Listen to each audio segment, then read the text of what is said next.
나르시시스트 엄마의 탄생. 나의 엄마는 나르시시스트일까? 여러분은 엄마 나르시시스트라는 결론을 내릴 만한 충분한 객관적인 근거를 가지고 있는가? 아니면은 판단하는 데 어려움을 겪고 있는가? 지금부터 설명할 사례들은 개인의 나르시시스트 발달 양상과 나르시시즘이 영역에 미치는 영향을 다루고 있다. 나르시시스트 엄마를 둔 딸들이 어떻게 자신의 가치를 의심하고 매번 스스로가 충분치 않다고 느끼게 되는지를 중점적으로 살펴볼 것이다.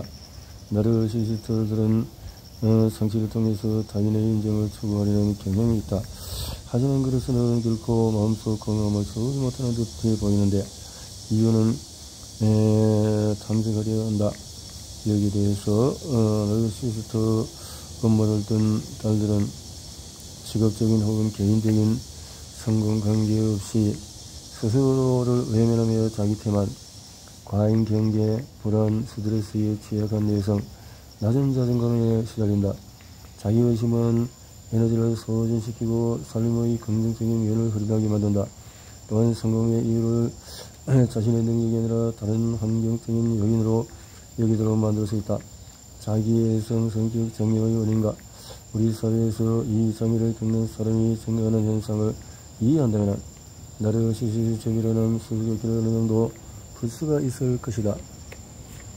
엄마의 기쁨을 위해서 애쓰는 딸들. 내게 상급을 하였던 내담자 도나는 엄마가 남인 출신이었다. 도나의 엄마는 딸이 부유한 남자와 결혼해서 사람들이 선망하는 동네로 이사하자 뿌듯한 웃음을 지었다. 딸이 결혼을 했음에도 엄마의 기대는 커지기만 했다. 딸이 격에 맞는 옷을 입고 차를 타고 다른 상시의 형들과 잘 어울릴 수 있도록 압박을 했다. 절대 스스로를 구경거리로 만들지 말라고 또 나를 심하게 전율했다. 많은 사람들이 도나처럼 새로운 사람을 사귀며 과거의 인간관계를 바로 잡으려고 한다. 그러나 결국 과거의 우리에게 상처를 줬던 똑같은 유형의 사람을 만나게 된다. 성인이 되어서도 반복되는 굴레. 결혼생활에 무너지기 시작하자 남편은 돈을 버리시켰다. 남편은 부부가 함께 알고 지내던 사람들을 끌어들여 그녀를 비방했다. 결혼생활은 끝이 났고 아이들마저 등을 돌릴 현실에 도나는 무너졌다. 그녀가 의지할 사람에게는 엄마밖에 없었다. 어쩔 수 없이 엄마와 다시 함께 살아야 했고 그렇게 학대는 반복되었다. 도나의 엄마는 부부 관계가 완전히 파탄이 나서도 남편에게로 되돌아오는 데 필요한 비전은 뭐든지 해야 한다고 주장을 했다. 엄마는 도나가 남편과 재결합해야 한다고 생각하는 자신만의 타당한 이유를 제시했다. 그러면서 도나에게 다음과 같은 압박 질문을 던졌다. 그 대가족이 원래 크리스마스에 어디를 가겠니? 아이들이 좋은 대학에 진학하려면 도움이 될 만한 지역에 사는 가족과 교회에서 연락해야 할 텐데 그걸 할 사람이 누구겠니? 도나의 엄마는 딸에게 도움이 될 만한 이유는 다른 가지를 말도 하지 않았다. 도나가 남편과 마지못해서 화해하려는 모습을 보이고 나서 엄마는 딸을 받아들였다. 하지만 도나는 엄마와 사이가 나빠질 때마다 엄마로부터 멸시당해야 했다. 그녀는 점점 우울해졌고 우울감은 결국 표면화되어서 신체 질병으로 나타났다. 그런데 도나가 병원에 방문하려고만 하면은 갑자기 엄마가 아프기 시작했다. 결국 도나는 엄마를 돌보기 위해서 병원 예약을 취소해야 했다. 두 사람의 관계는 도나에게 너무 해로웠다. 그래도 엄마니까 이해하려는 딸들. 도나의 사례에서 알 수 있듯이 나르시시스트 엄마의 영향력은 딸이 성인이 되어도 심지어 가정을 꾸려서 독립한 후에도 멈추지 않는다. 딸이 해로운 모녀 관계를 유지하면서 계속 학대받는 안타까운 상황에는 여러 원인이 있다. 상담을 할 때 내담자들은 엄마는 엄마니까 선택의 여지가 없어요. 부모에 대한 의무감은 사회적인 차원에서 우리 모두에게 주입이 된다. 도나는 결코 채워질 수 없는 엄마의 욕구를 다양한 방식으로 느꼈다. 이혼으로 인한 정서적인 혼란과 엄마의 극단으로 가는 요구 때문에 시술대로 지친 도나는 더 이상 정상적으로 생활할 수가 없었다. 도나는 엄마가 자신의 주요 자기애적인 공급원인 딸과 분리되는 것을 견디지 못했고 오히려 피해자처럼 행동을 했다. 본인이 자신에게 필요로 하는 타인의 관심을 얻고자 다른 의무와 공감, 정리는 물론 동정심까지도 의존했다. 도나는 모든 것을 잃었다. 그런 것은 되나보졌고 전난 표현의 비방으로 자녀와 친구들은 더 이상 그녀와 대화조차 그러지 않았다. 도나의 우울증은 심각해졌다. 절망에 빠진 그녀는 엄마가 있는 학교의 서울로 더 깊이 들어갔다. 하지만 점차 엄마와의 관계에서 진실을 보기 시작했다. 나르시시스트의 중상과 진단기준을 조사한 후에 도나는 자신의 엄마가 자기의 성격장애라고 비공식적인 진단을 내렸다. 성격장애 진단은 정신건강 전문가에게 받아야 하지만 그렇게 할 수 없을 때가 많다. 심리치료사들이 치료실에서 나르시시스트를 볼 수 있을 때는 대개 그들이 화면과 함께 오는 경우이다. 부부 상담은 치료사를 마음대로 휘두를 수 없다는 사실을 나르시시스트가 깨닫고 나면은 대부분 오래 지속되지 못한다. 가끔 이혼 절차의 하나로 혹은 범부 행위를 저질러서 한세에게 치료 명령을 받는 사람들도 있다. 하지만 대부분의 예상대로 억지로 치료를 받으러 온 나르시시스트들은 치료에서 큰 효과를 얻지 못한다.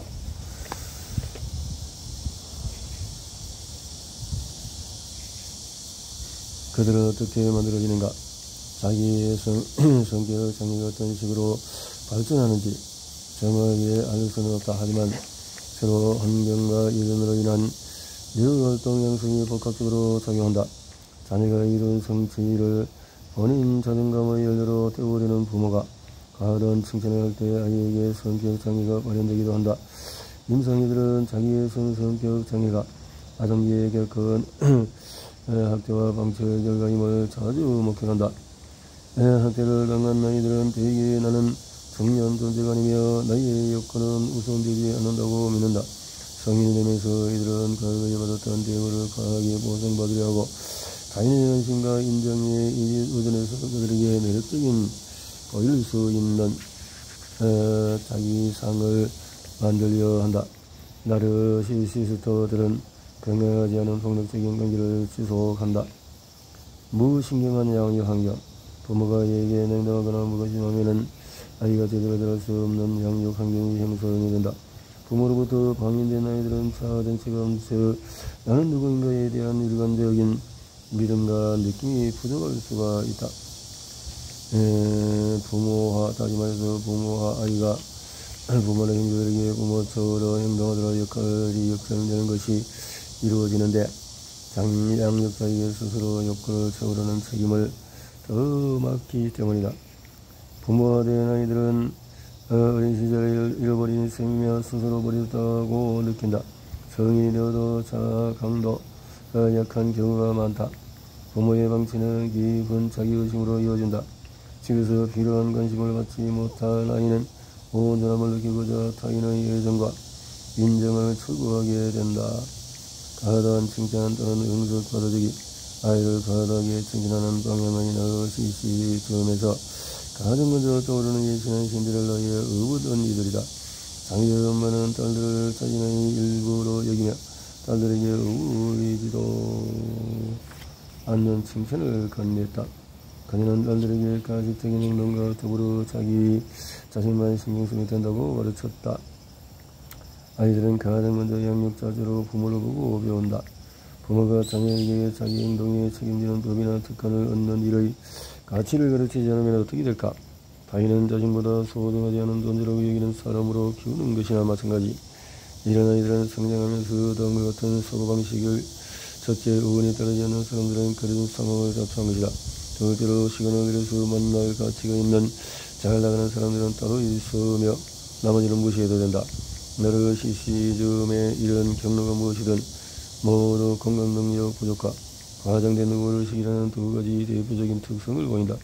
자신과 똑같이 우울한 사람들에게만 관심을 줄 가치가 있다고 생각하게 된다. 지나친 비난. 부모의 지나친 비난이 자기애적인 성격으로 이어질 수 있다는 사실은 어떤 말이 안 되는 것처럼 느껴질지도 모른다. 하지만 인간은 언제나 균형을 찾고자 한다. 따라서 과도하게 비판적인 양육자 손에서 자란 아이라면 성장 과정에서 부모의 비난을 부정하게 된다. 그리고 그가 반대되는 말을 스스로에게 건넬 것이다. 아이는 자신이 가치 있는 사람이라는 사실을 스스로에게 뿐 아니라 부모에게도 증명하기 위한 과잉된 행동을 하게 된다. 부모의 비난이 지속되면 아이는 자신이 진짜 누구인지 이해하는 데 상당한 어려움을 겪는다. 그동안 양육자에게서 들은 온갖 부정적인 말을 그대로 받아들이면서도 스스로 유능한 존재임을 증명하고자 성취욕을 과다하게 발휘하는 것이다. 안타깝지만 결국 비난의 목소리가 승리를 거둔다. 성장기의 아이는 지금껏 들어온 말보다도 자신이 더 가치 있는 존재라고 믿으려고 애쓴다. 그런 동시에 스스로 충분하지 않다고 생각하는 내적인 갈등에 휘말린다. 물론 지나친 비난은 누구에게나 상처를 준다 하지만 아이에게는 기대에 미치지 못한다는 말을 끊임없이 듣는 데서 오는 정서적인 후유증을 다룰 능력이 없다. 아이를 지나치게 비난하는 행동은 아이가 변화에 적응하는 능력을 더해할 수 있다. 또한 감정적으로 자극을 받았을 때 제대로 반응하지 못하게 방해한다. 트라우마에 관한 이야기를 통해서 여러분이 이 책에서 말하려는 소지를 차릴 수도 있다. 상담 장면에서 가장 꾸준하게 관찰되는 트라우마는 복합 트라우마다. 이는 오랜 기간의 학대에서 노출되고 부당한 비난에 시달리거나 타인이 학대받는 모습을 지켜본 결과로 나타난다. 학대 가정의 아이들은 방치되어서 혼자 자기 자신을 돌보는 경우가 많다.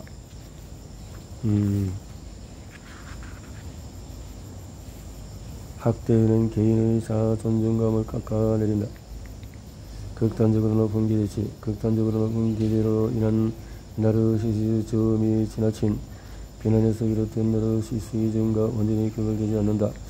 그러나 언급하고 넘어갈 필요가 있다. 이 유형은 부모 중에 한 명이 자녀를 자신의 일부러 여기서 자녀의 실패를 본인의 실패로 생각할 때 발현될 수 있다. 부모가 아이의 어떤 실수나 실패에도 용납하지 않는 부적절한 기대치를 갖는 경우를 포함한다. 이 요형은 몇 가지 경로를 거쳐서 자기애적인 성격으로 이어질 수 있다. 아이는 부모가 설정한 이 기대치에 도달할지도 모른다. 하지만 그렇게 하는데 너무나 많은 에너지를 쓴 나머지 자신이 누구인지 혹은 내게 중요한 가치가 무엇인지 탐색할 시간이 없다. 아이의 자감은 성취로만 정의된다. 성취로만. 유전자 이상. 뇌작동에는 우리가 모르는 부분이 훨씬 많다. 오랫동안 성격장애는 감정 조절이나 대인관계의 기술이 부족해서 발생한다고 여겨졌다. 그런데 나르시시즘을 포함한 성격장애에 신경학적인 영향력이 일부 있다는 증거가 점점 많아지고 있다. 카말라 사우리가 또 학설지에서 드러낼 때 삶에서 더 많은 보상을 획득하는 경향이 있다. 소설 미디어와 소비 지상주의 또한 우리가 중요하게 여기는 가치에 영향을 미칠 수 있다. 우리는 최고차를 운전하고 최고로 좋은 직업을 가지며 최상의 매력을 뽐내는 사람이 되는데 중요한 가치가 있다고 생각하기 시작한다. 겉으로 드러나는 비상적인 것에 가치를 두는 환경에 둘러싸여 있기 때문이다. 이는 공감 능력을 무시하고 자기에만 집중하는 환경을 용인함으로써 자기애적인 행동을 정당화하는 것이나 다름이 없다. 내 주변에 나르시시스트 거의라는 법은 어떻게 하게 될까요? 성공, 스스로를 아주 특별한 존재라고 믿고 과할 정도로 찬사를 요구하고 특권의식을 지니고 공감 능력이 부족하고 타인을 질투하거나 사람들이 자신을 질투하고 생각한다. 나르시시스트 제대로 알기.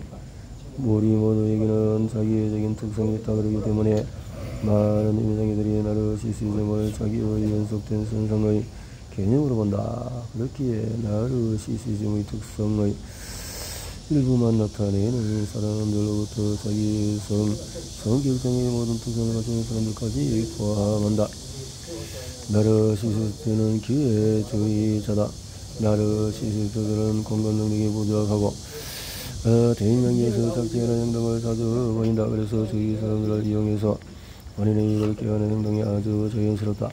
또한 자신의 행동이 합리적으로 보일 수 있게 그렇게라면 사실을 왜곡한다. 자신의 바람이 곧 피해자들에게 최선의 이익이 된다고 설득한다. 어떤 관계에서도 이런 행동은 차갑고 무심하게 느껴진다. 그러나 엄마가 자기 아이에게 이런 식으로 행동하는 것은 더욱더 받아들일 수가 없다. 부모와 자녀 관계에서는 이미 힘의 차이가 존재하므로 부모의 견해는 아이에게 상당한 파급력을 지닌다.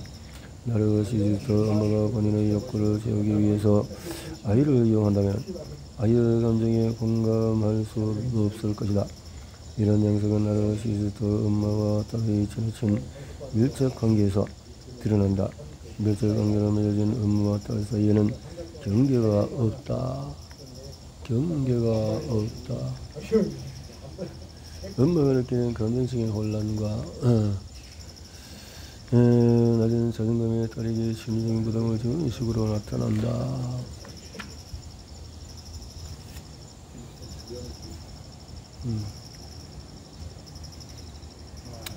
나르시시스트들은 현실 세계와 단절이 되어 있다.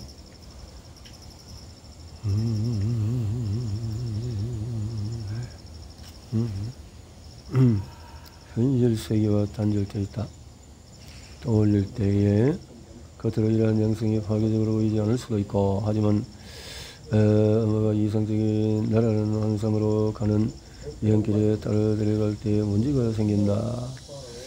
나르시시스트는 타인을 조종하려고 한다. 타인을 조종하는 행동은 나르시시스트의 전형적인 특징이다. 모든 나르시시스트 행동 기준점으로 보인다. 우리 모두는 어느 정도 타인을 조종하는 행동을 저지른다. 모든 사람들은 자신에게 별로 중요하지 않은 사람들에게 심리적으로 조종당한 경험이 있다. 정서적으로 연결되어 있거나 권위적인 위치에 있는 사람이 우리를 조종할 때 문제가 생긴다. 나르시시스트는 질투심이 많다. 질투는 사람을 굉장히 추하게 만들 수 있는데 딸을 향한 엄마의 질투심은 더더욱 그러하다. 나르시시스트 엄마의 질투는 엄마가 양육자의 역할에 최선을 다하기는커녕 딸의 인생을 파괴하는 힘으로 작용한다. 나르시시스트는 우월 콤플렉스에 사로잡혀 있다. 이들은 자기의 가치를 확신하는 데 평생을 바쳐왔다. 주어진 상황에서 본인이 가장 뛰어난 사람이라고 느껴지지 않을 때 나르시시스트들은 가장 뛰어나 보이는 사람과 본인을 같은 선상에 놓으려고 애쓸 것이다. 그들은 본인이 우상한 사람에게 접근하려고 노력한다. 자신의 가치를 높일 수 있다면 나머지 사람들은 철저히 무시할 수 있다. 설령 자기가 낳은 딸이라 해도 말이다. 자신을 무시하면서 다른 사람들과는 친해지려 가진 일을 쓰는 엄마를 지켜보는 일은 이런 딸에게는 큰 상처가 된다. 나르시시스트는 허세를 부린다. 허세는 나르시시스트의 우월 콤플렉스와 밀접한 관계가 있다. 나르시시스트는 자신이 가치 있는 사람이라는 확신을 가진 데 모든 시간을 쏟는다. 모든 시간을 쏟는다. 중요한 사람 사실을 보여주기 위해서는 어떤 일도 서슴지 않고, 예를 들어서 공무원에게 뇌물을 주고 자녀를 명문학교에 입학시킨 후에 이를 자연스럽게 더 벌릴 수가 있다. 다른 엄마의 이중적인 모습을 마주하게 된다. 호르몬 집에 살고 싶어서 집주인에게 사기를 치는 모습을 목격한다. 또는 잘 알지도 못하는 사람에게 바닥에서 멋진 하루를 보냈다고 돈 내리고 요트에서 청소년이라는 엄마를 지켜보는 것이다. 하지만 모든 것은 엄마의 환상뿐이다. 나르시시스트는 물질만능주의자다. 진실을 왜곡하고 또 디자이너의 신상 드레스를 사거나 저녁 식사 자리에 그것을 입고 나갈 때 느끼는 만족감을 삶의 보람으로 삼을 수도 있다. 공감 능력이 부족하다. 공감 능력을 정확하게 분별하는 이유는 어렵다 하지만은 우리는 다른 사람의 표현을 통해서 공감을 얻는다는 느낌을 인지할 수 있다. 타인들이 서로에게 공감하는 모습은 주변에서 매일 볼 수가 있다. 상담 회의에서 내담자들은 자신의 엄마가 공감하는 것을 같다고 믿는 순간들을 설명한다. 다른 함께 본 영화 속에 등장하는 외로운 아이를 위해서 엄마가 눈물을 흘리기 때문에 엄마에게도 공감 능력이 있다고 확신한다. 하지만 엄마는 영화를 보면서 자신의 유년 시절을 떠올렸다. 엄마가 눈물을 흘리는 이유는 영화 속 아이가 아닌 어린 시절에 자기 자신을 가질 계획했을 때문에 확률이 더 높다. 다른 엄마가 친절하고 사랑스러운 여성이라고 믿고 싶은 소망이 강해 이러한 생각을 받아들이기 어려울 수 있다. 치유의 여정이 딸에게 가혹한 이유는 엄마가 본인이 생각했던 삶이 아니라는 사실을 깨닫는 데 있다.